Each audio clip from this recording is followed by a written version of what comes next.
and welcome to Learning with Lulu. In today's video we are going to go over a quick, simple summary of chapter 12 in Frankenstein. Before we jump into it, please do make sure to subscribe to the channel so you don't miss any of the upcoming Frankenstein content, and also to show your appreciation for the channel. So, in chapter 12, the creature is continuing his story. He is still living in the hovel attached to the cottage of the old man and the young woman and young man, and it's a very sweet chapter because the creature, he recognizes how sweet and good these people are, and he wants to be loved by them. He wants to help them in any way that he can.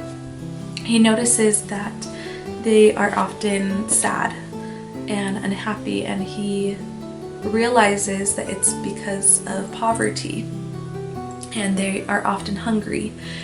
He mentions that even despite the hunger of the younger ones, who in this chapter the creature learns are the children of the old man, and he also learns that the old man is blind.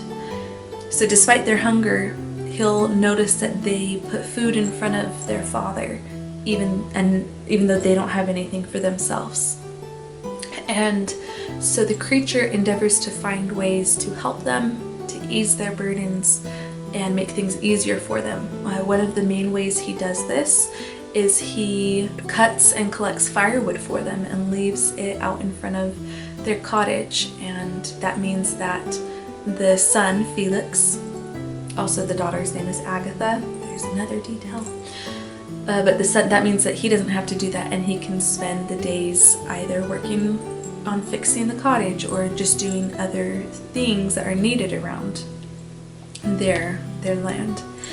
And some other things that the creature does to help them is like clear a path outdoors for them so that Agatha can go milk the cow. And he just finds all these ways to serve them because he sees how good and kind and loving these people are towards each other, towards their father, and he doesn't like seeing them sad. In this chapter we see that the creature is drawn towards goodness and wants to be good, and I think that's really important. He also remarks on how mortified he is at himself. He mentions how he sees these people as so refined and beautiful. When he catches his reflection, like in water, then he's scared of his own reflection. And that aspect of this chapter, I think, brings up the point that I mentioned in chapter 11 summary. Who is the monster in this story? Is it the creature who is drawn towards goodness and without even being taught to be kind is kind? And keep in mind, it's not just because that's all he's seen. Like, he's been attacked and chased out of villages, but he recognizes the difference and he wants to serve with kindness.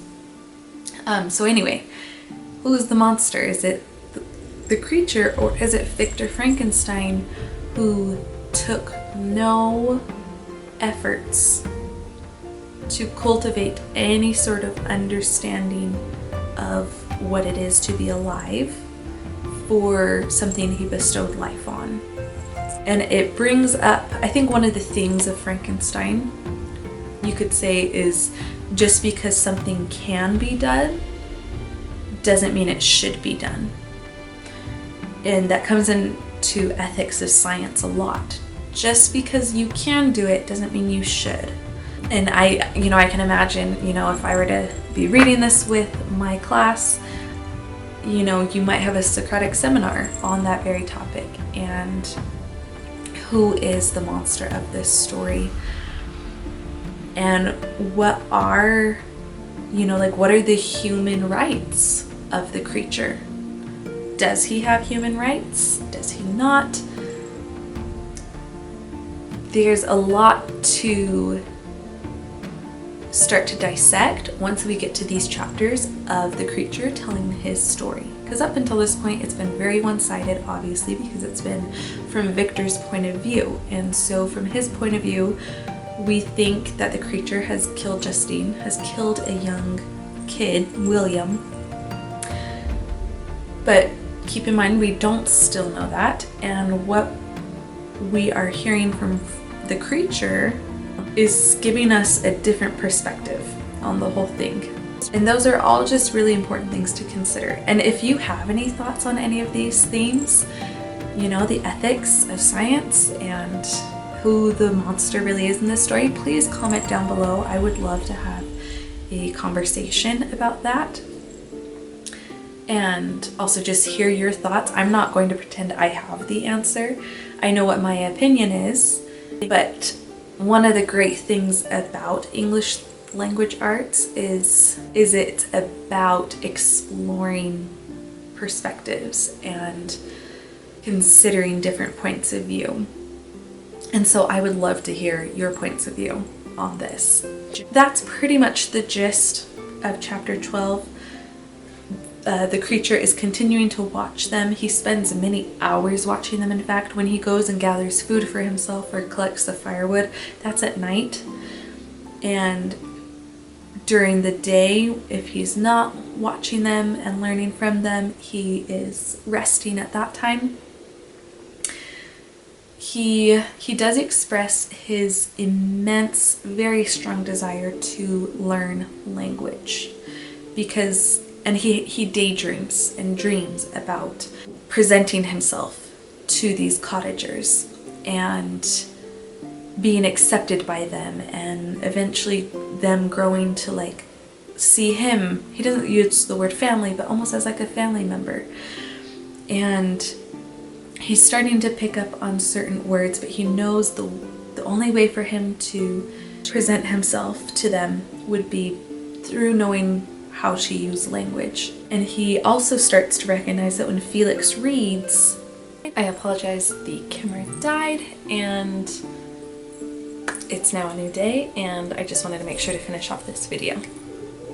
So the creature realizes when Felix reads, he is creating the same sounds that he uses when he's communicating with his sister or father. So it doesn't say this directly, but you do get the sense that the creature realizes and is going to somehow use the written word to help him improve his understanding of the spoken word and how beings can communicate with each other through the power of speech and language.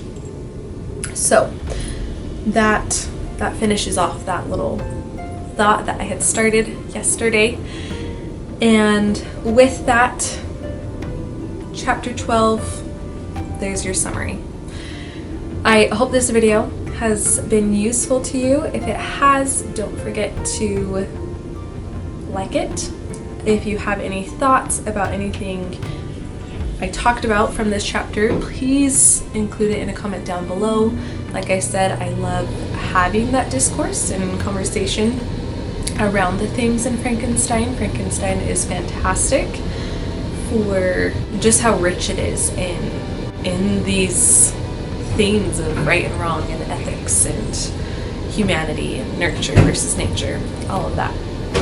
So make sure to comment down below, share with friends or classmates, and most of all, subscribe to the channel. Again, thanks for being here, thanks for watching, and I hope to see you back around.